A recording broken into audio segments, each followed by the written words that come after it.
Tonight, a victory for human trafficking victims in West Michigan.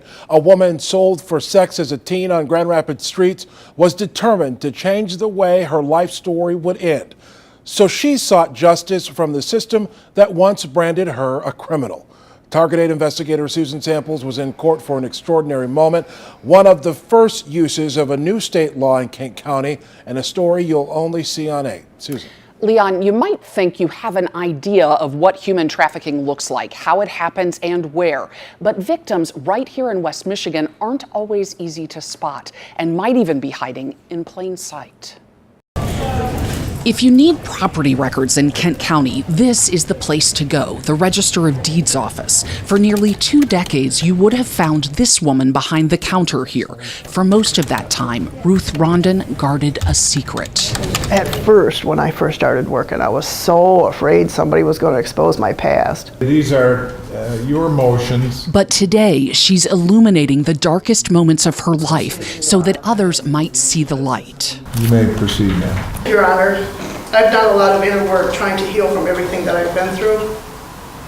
It takes a long time to recover from 18 years of being trafficked. Now 63 and retired, Rondon was determined the system that once locked her up would finally set her free by erasing the prostitution convictions that haunted her for decades. A 2015 state law lets victims of human trafficking get certain convictions expunged, wiped clean from their record. I've been waiting all my life for this.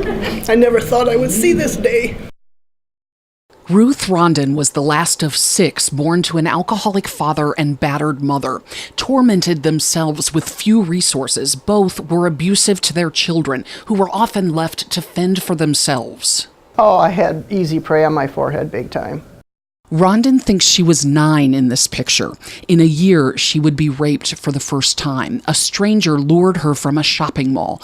She was 10 years old.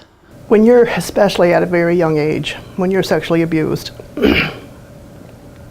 you carry a lot of shame. You believe that you are not worth fighting for. Later, as an adult, when she pieced together her chaotic younger years, she found this record from her stay at a mental hospital after she'd been gang raped at a party. A mental health worker noted she leads a pretty fast life. Smoke, alcohol, sex for a 13-year-old girl.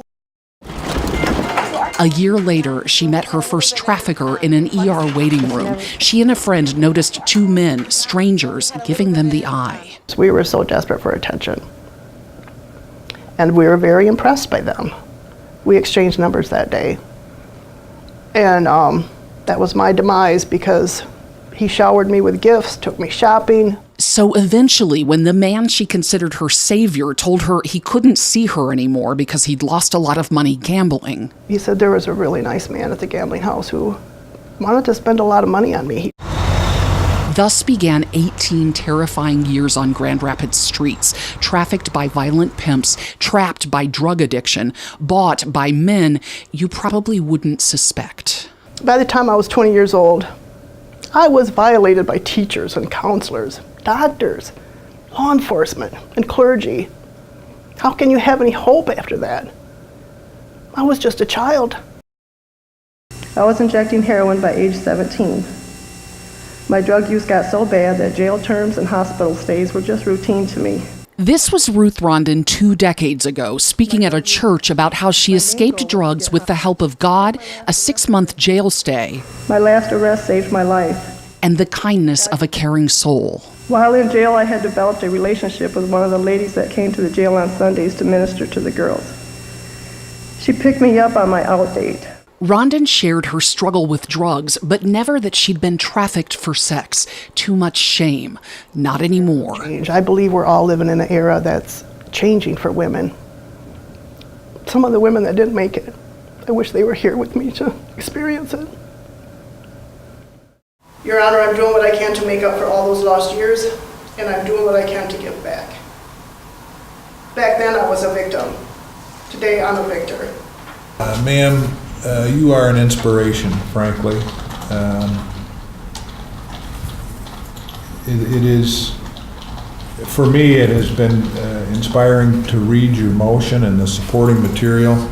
To qualify for a record expungement, victims have to show traffickers forced them into prostitution through violence, coercion, or fraud, and the prosecutor can object. Not here. Your Honor, we have absolutely no objection to granting the motion. In the audience for support, Rondon's sisters. So happy for her today. Going through this with her in the family has, for years, torn us apart.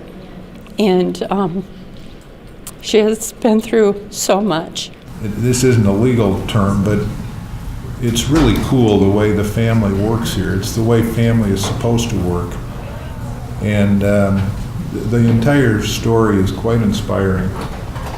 It is with great pleasure, and we don't have all that many circumstances where we have great pleasure in what we do here, but it is with great pleasure that I grant your motions and I'll sign the orders. To me, it means my life has come full circle. What would you say to that young lady? It's possible to reach the other side.